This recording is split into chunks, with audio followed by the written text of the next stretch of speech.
Olá, amigos da TVL, está começando o Meia Hora Esportiva. Vamos tratar hoje da reabilitação do Metropolitano, a volta para o G4, a possibilidade já neste domingo de encaminhar a classificação, o temporal, né, a tempestade passou depois daquela derrota em casa para o Brusque e a expectativa agora é de que o Metropolitano encaminhe essa vaga para o quadrangular. Expectativa também que outro representante do Vale, que faz boa campanha, o Brusque, aliás, lidera o campeonato, neste sábado conquiste também um resultado positivo diante do Joinville. Aliás, é um confronto de 6 pontos. Daí, certamente, sai um dos classificados para a fase seguinte do campeonato. No programa, hoje, eu convidei o Edson Belo. Ele é preparador físico do Clube Atlético Metropolitano. Vai falar do condicionamento, da preparação física do grupo e esse momento que vive o Metropolitano no campeonato. Edson, muito obrigado por ter aceito o nosso convite. Satisfação é minha estar aqui com vocês. Bom, você pegou a preparação física do Metropolitano esse ano. Na verdade, até ano passado você trabalhava como auxiliar do Guilherme, né? Perfeito. A gente estava trabalhando no 15 de Indaial, né? E surgiu o convite de eu trabalhar de auxiliar do Guilherme, né? E conversei com o Guilherme e a gente achou interessante. A gente veio para o Metropolitano. E na sequência dos jogos, ele foi na sequência do campeonato do ano passado, ele foi convidado para trabalhar no Lajadense, e aí eu assumi como preparador físico oficial. Ele está lá no Lajadense, aliás, perdeu para o meu time, o Veranópolis, no meio de semana por 1-0. Mas e foi fácil essa transição aí de auxiliar para titular na preparação física do Metropolitano, Edson? É tranquilo, porque eu já fazia todos os trabalhos de bastidores, trabalho de campo, essas coisas todas, a gente estava sempre presente. Então não teve dificuldade nenhuma, a gente se preparou para isso. Eu fui um rapaz que parei de jogar futebol e me preparei, fui em busca do conhecimento, né, fora das 4 linhas, que dentro de 4 linhas a gente tinha bastante, através do nosso jogos que a gente realizou como jogador. E eu fiz faculdade, fiz pós-graduação, fiz especialização, fiz estágio em clubes, né, até chegar no estágio que a gente está. Então a gente não está aqui por acaso, a gente se prepara para isso e eu me preparei para esse momento. E é legal porque você viveu a parte prática e está vivendo, mas tem todo o embasamento teórico, né? Com certeza. Eu acredito que no estado, o único preparador físico que foi ex-jogador, acho que tem eu e o Toninho, que hoje é o Toninho Camarão, que é o preparador físico do Joinville.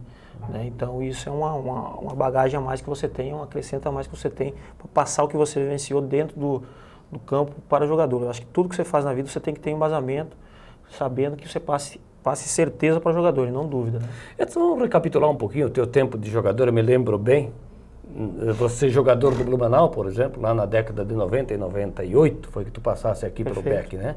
Jogou no Criciúma, no Marcílio Dias, por onde mais?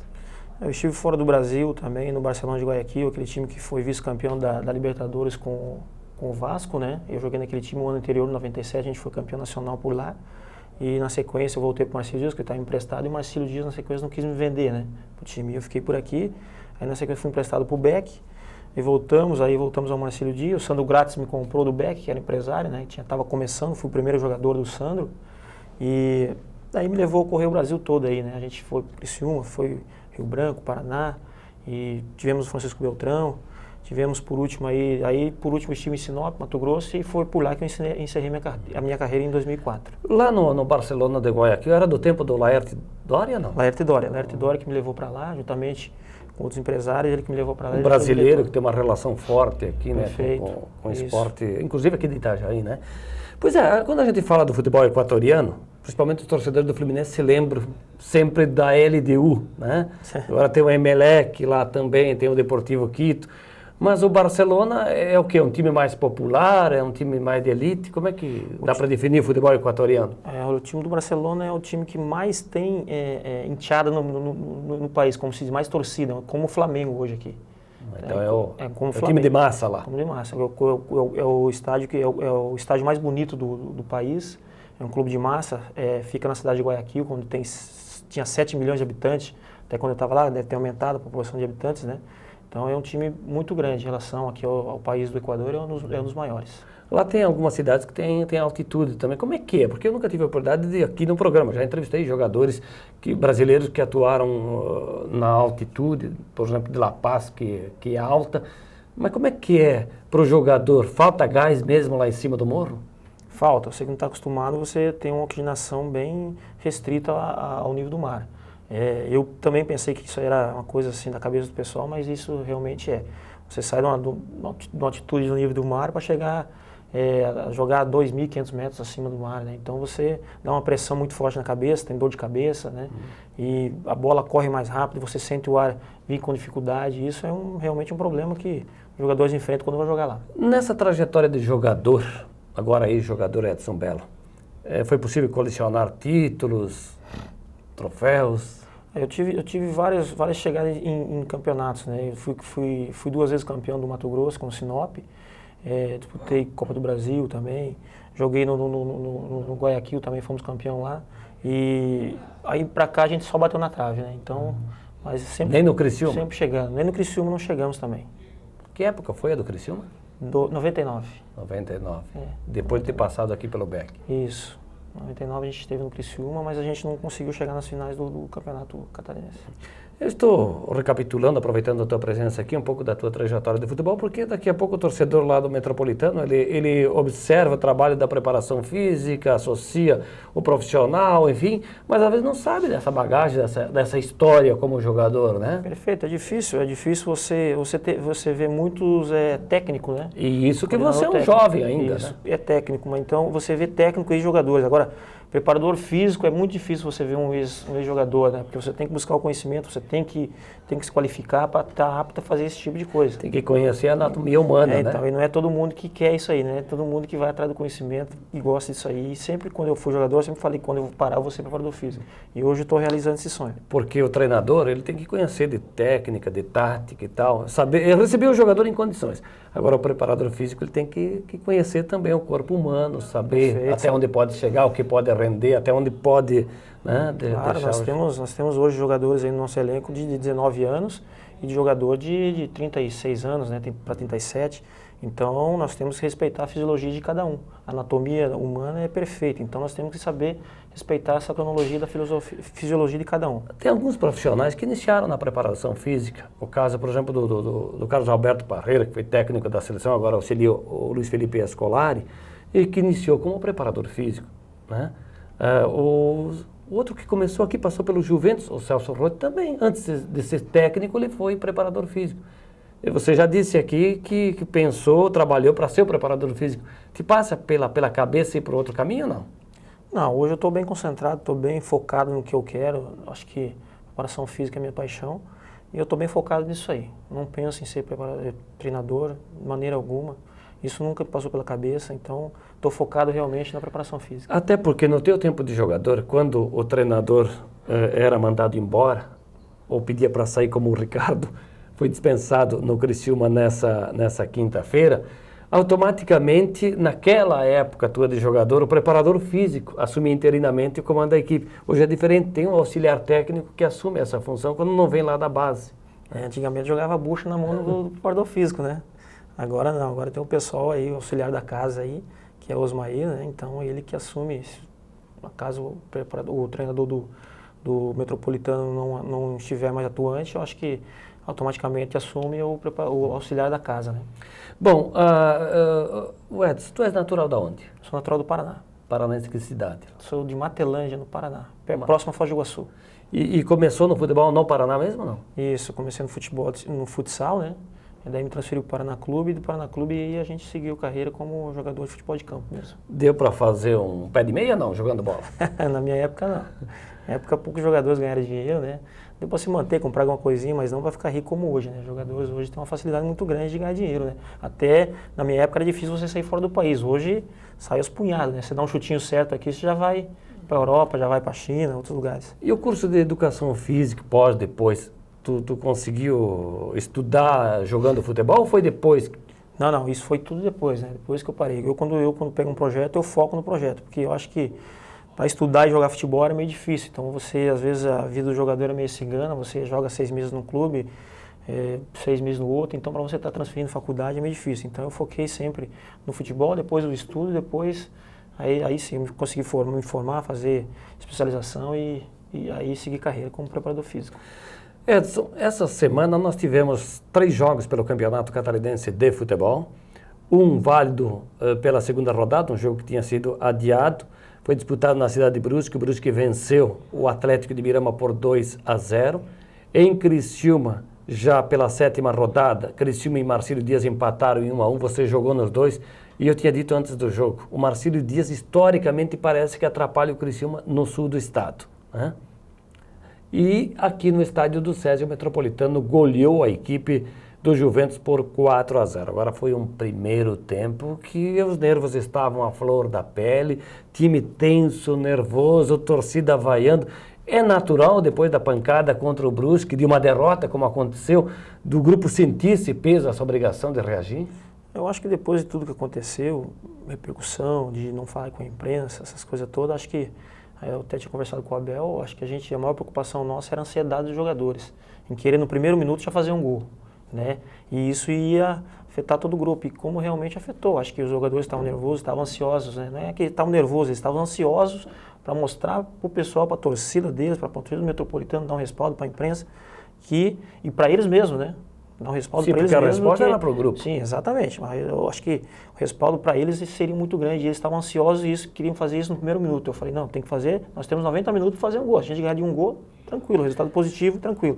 Graças a Deus deu tudo certo. Acho que a ansiedade no segundo tempo foi bem menor, passou a ansiedade e o time, quando jogou, começou a jogar como sempre vem jogando, né? Com tranquilidade, cabeça fria, e deu certo o resultado. Agora, o Juventus dificultou um pouco no primeiro tempo. O Milton Dó tentou fechar o time ali atrás e aí, bom, associando o nervosismo com o esquema que o Juventus adotou no primeiro tempo, aí dificultou as coisas mesmo. Eu acredito que como eles jogaram, eles jogaram um jogo, eles jogaram no sábado contra o Joinville, né?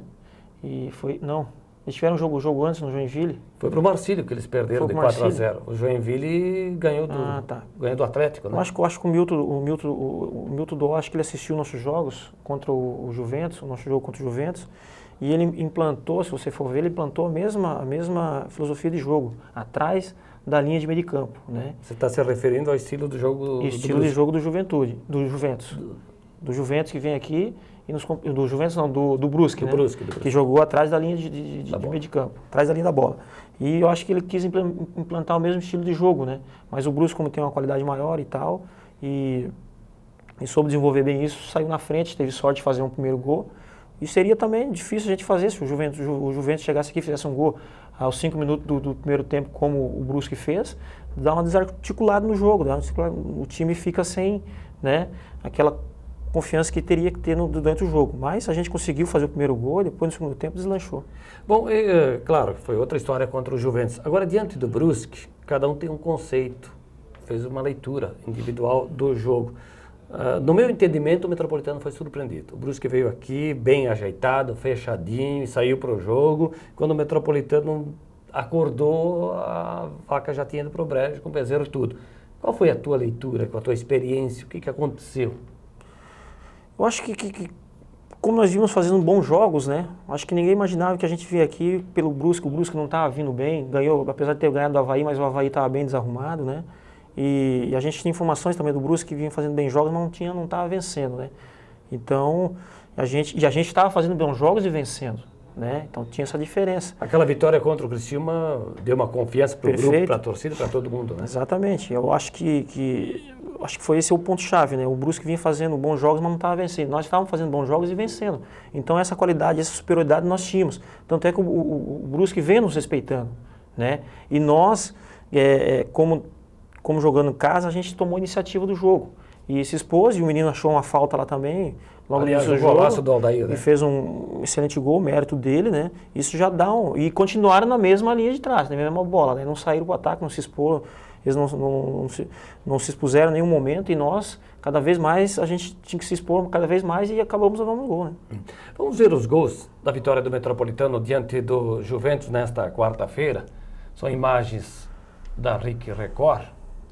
Aí está o Reinaldo cobrando o pênalti, Luiz Antônio defende, Cícero marca a 45 minutos. Antes do gol, o lançamento do Alessandro de 40 metros para o Maurinho, e aí a sobra, o pênalti cometido pelo Luiz Antônio no Juliano Mineiro. Então esse gol colocou um pouco de calma. Cobrança da falta do Alessandro, gol do Negreiros, que entrou no intervalo do jogo no lugar do Reinaldo, com um problema de desgaste, de contratura muscular. Bom, aí com 2-0, o Negreiros recebe a bola, o zagueiro do Juventus comete o pênalti, que o Alessandro bate e o goleiro Luiz Antônio chega na bola, mas ela vai para o fundo da rede. Né? 3-0 ali para a equipe do Metropolitano. Outra falta, outra vez Alessandro, Negreiros de cabeça, 4-0 Metropolitano, fora uma série de oportunidades que o Metropolitano criou no segundo tempo, especialmente com o Maurinho, que exagerou na individualidade.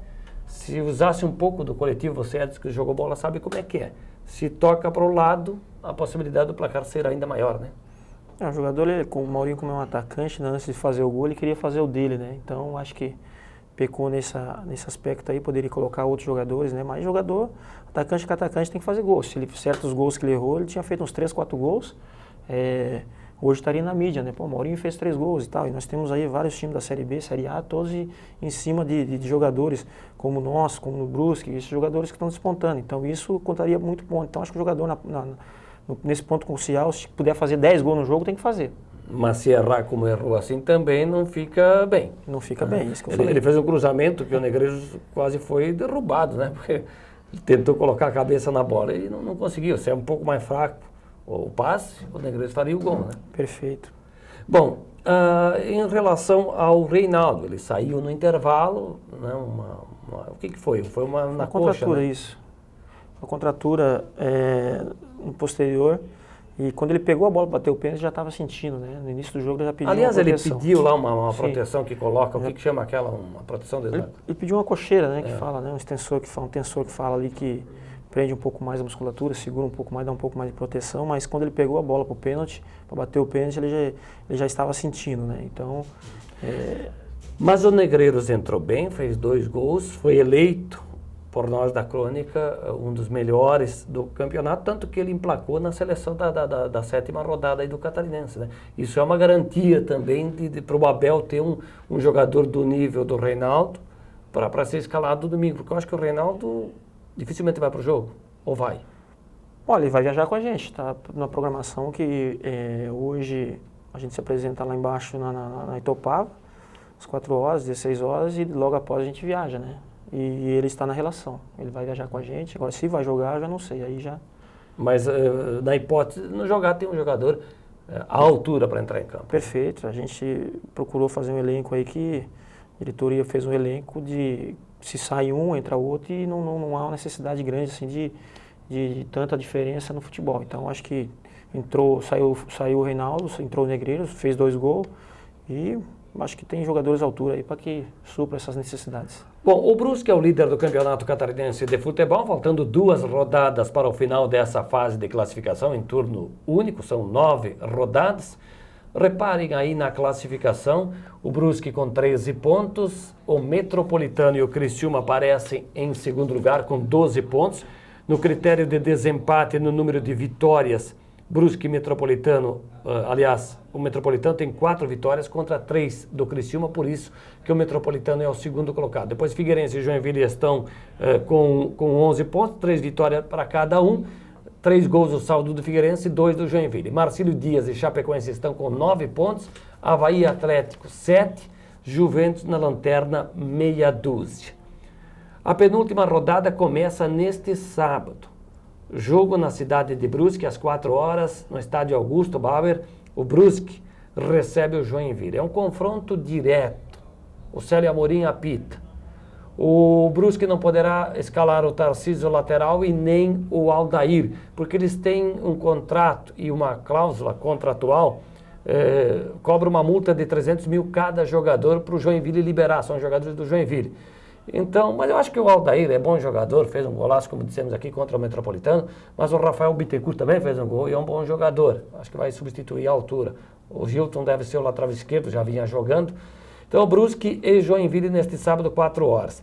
Domingo, também às 4 horas, Marcílio Dias e Figueirense em Itajaí, Atlético e Metropolitano em Ibirama, às 18h30, Juventus e Criciúma, Avaí e Chapecoense na ressacada. É possível, no teu entendimento, Edson, encaminhar essa classificação, vencendo o jogo lá? Eu acho que ainda depende da combinação de resultados da rodada para voltar classificado definitivamente. Com 15 pontos, 5 vitórias. Depende. Fica perto, né? Fica perto, fica bem próximo. Acho que acredito que Como a pontuação cresceu muito, o Brusque cresceu de produtividade, por isso que a gente não está classificado ainda. A gente deu margem nesse jogo que a gente perdeu para o Brusque. O Brusque entrou na parada, porque senão, se a gente ganha do Brusque com 15 pontos, estaria classificado. Porque a pontuação até o baixaria. empatezinho com o Brusque ia estar de bom tamanho. Perfeito. Aí a pontuação iria baixar, mas como o Brusque entrou na parada, a pontuação aumenta um pouco. Quem sabe aí, combinação de resultados, com 15 pontos classifica, senão a gente vai ter que esperar mais o próximo jogo do Avaí. Agora, eu tenho dito que esse jogo Brusque e Joinville é o jogo de 6 pontos. Quem ganha ali... Bom, se for o Brusque já está classificado, porque daí vai a 16. Agora, é possível o Brusque jogando essa bola ganhar do Joinville? Essa é a prova de fogo pro Brusque, né? Então, sempre falando que o Brusque está jogando bem. Então, ele tem 2 provas de fogo. Essa é a primeira, contra o Joinville. E o Joinville é um time armado, muito bom. Então, eu acredito que essa é a prova de fogo. Se o Brusque realmente conseguir vencer o Joinville dentro dos domínios dele, eu acredito que o Brusque é um sério favorito ao título. Porque o Brusque, além de fazer esse jogo em casa contra o Joinville, sai na última rodada para enfrentar a Chapecoense, né? E o Joinville recebe na última rodada em casa o Marcílio Dias. Só que, faltando 2 rodadas, acho que a exceção é o Juventus, que está fora mesmo. Os outros com possibilidades remotas, muito remotas, inclusive o time do Avaí. Agora, se a Chapecoense, por exemplo, ganha do Avaí, vai decidir em casa com o próprio Brusque. Quer dizer, a coisa está embolada. Exatamente. Eu acho que é que eu falo, a prova de fogo agora do Brusque é contra o Joinville. Se realmente eles ganharam do Joinville, eu acredito que eles estejam classificados. Mas o Metropolitano, Edson, lá com o Atlético. O Atlético está ali com o Juventus, né, praticamente dividindo a lanterna. Um está com 7 e outro está com 6. Saldo negativo, né, os dois equivalem. Poucos gols marcados no campeonato. O Giovanni Nunes reclamou porque o Atlético precisou fazer 3 jogos seguidos fora de casa. Agora volta para casa, e depois a última é com o Criciúma fora de casa. É possível lá em Ibirama, de igual para igual, e voltar com 3 pontos? O Metropolitano tem mais time, mais experiência, mas lá é difícil de jogar, né?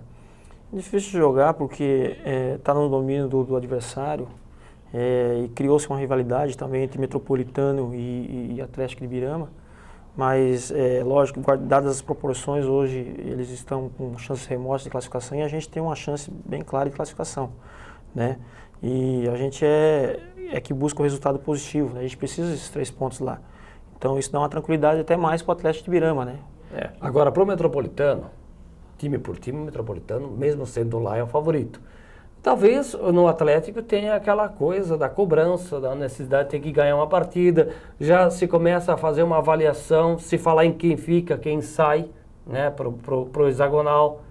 Perfeito. Então, quer dizer, e ali, diante dos olhos lá do homem que manda lá o Aires Marchetti, que o jogador vai ter que provar se tem condições de continuar ou não, porque não vai ser no último jogo em Criciúma com o Criciúma que será feita essa avaliação. Eu acho que jogador que estão no Atlético de Ibirama, todos almejam algo mais, né? E às vezes sabe que o Metropolitano tem uma vaga na Série D e eu acho que acredito que todos os jogadores lá vão se dedicar ao máximo para que, de repente, pode ter aí até um convite do Metropolitano para que possam jogar aqui. Não é um jogo fácil, porque não tem jogo fácil. O Juventus também não foi um jogo fácil, como todos viram.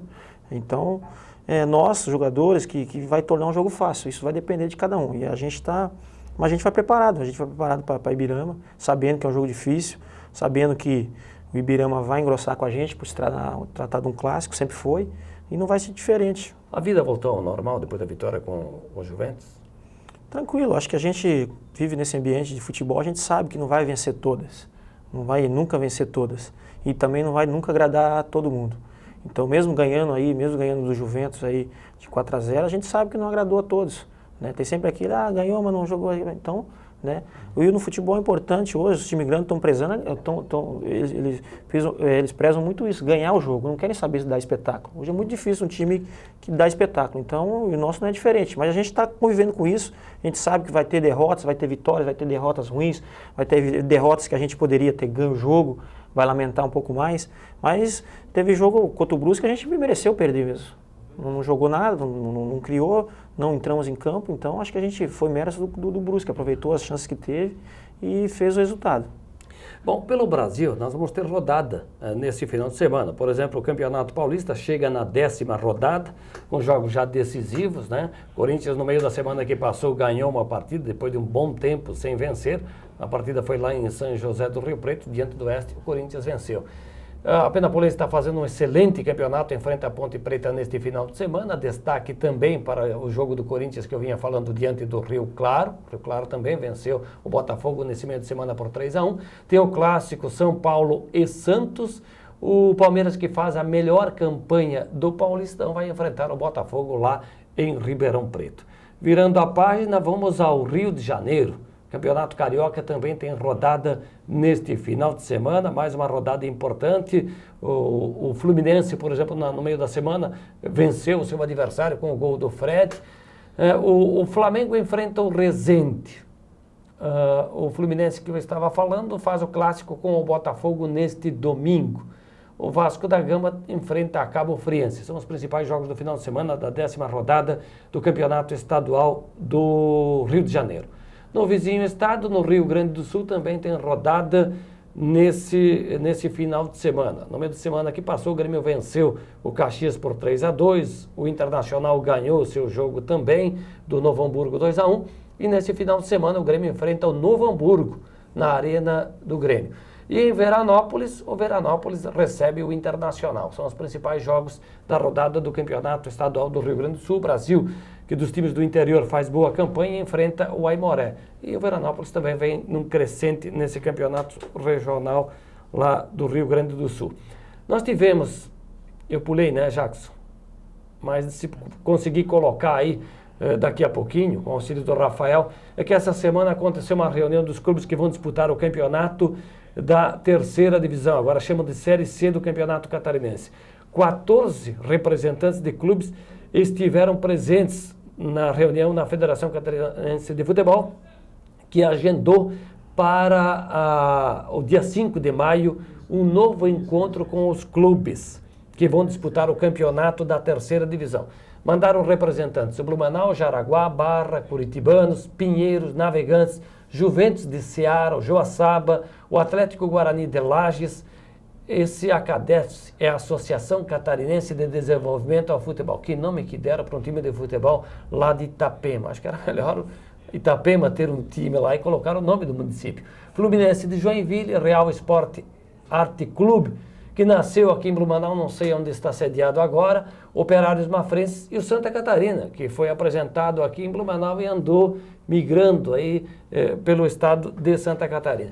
A federação afirmou que os clubes que estão pendentes financeiramente com a entidade precisam quitar suas dívidas. A exemplo do Tribunal de Justiça, que também tem alguma coisa, e com alguns jogadores envolvidos nesse time. Tem só 3 em dia para participar do campeonato. Então tem que saldar os compromissos, resolver as pendências com o Tribunal de Justiça e com a federação para disputar esse campeonato da 3ª divisão. Edson, então o time do Metropolitano pronto, a 3 pontos de encaminhar a classificação com a equipe do Atlético de Ibirama, não vai ser parada fácil, o torcedor promete invadir Ibirama. O auxílio do torcedor também é fundamental num jogo como esse. No ano passado, o torcedor foi lá e deu uma força legal na vitória do Metrô. É importante, acho que os 3 anos que eu estou aqui, vou para 3 anos no Metropolitano, todos os jogos que nós fizemos em Ibirama, acho que o torcedor fez a diferença lá. E eu acho que esse jogo, mais uma vez, a gente conta com o apoio do torcedor, que é o 12º jogador nosso dentro de campo. Então você falava durante o programa que tem jogadores com mais idade que requerem um trabalho específico. Outros mais jovens, porque pela natureza da juventude é mais fácil de trabalhar. Então acaba tendo que dosar esse trabalho no elenco do Metropolitano. A gente quando fez aí uma dosagem com os jogadores aí mais experientes, que era o Reinaldo e o Alessandro, fomos muito criticados em Chapecó. E porque devido à fase a gente perdeu o jogo contra o Brusque, mas eles estavam em campo contra o Brusque e a gente perdeu. A gente foi muito criticado. O Reinaldo quase não joga contra o Brusque, ele sentiu durante a semana também. E se a gente leva esse jogador a Chapecó, com certeza ele não tinha jogado nem contra o Brusque, nem contra o Juventus no último jogo. E a gente está ciente disso. A gente, se precisar poupar de novo, a gente vai poupar, porque a gente precisa preservar também a integridade física do atleta. Edson, muito obrigado por estar aqui no Meia Hora, sucesso, e que o Metropolitano realize um bom jogo, volte de Ibirama com 3 pontos na bagagem. Assim seja, que Deus nos ajude. Obrigado, o prazer foi meu estar aqui com vocês. Edson Belo, preparador físico do Clube Atlético Metropolitano. Como dissemos, o Metropolitano tem um jogo decisivo neste domingo, 4 da tarde, lá no estádio Herman Ascher, em Ibirama, jogo que vai ser dirigido por um blumenauense. Edson da Silva. A federação poderia colocar este árbitro em outro jogo e um outro árbitro nessa partida para não dar brecha aí para polêmica, para questionamentos. O Meia Hora Esportiva está ficando por aqui. O reprise do programa será hoje às 23h30 e no domingo, 11 da manhã. No sábado e no domingo, no programa Nossa Gente, às 19 horas, eu vou entrevistar o José Nunes Leal. O José Leal Nunes jogou no antigo Palmeiras, jogou na equipe do Pelotas e no Grêmio. É um bom papo também do esporte, do futebol. A todos, um bom final de semana.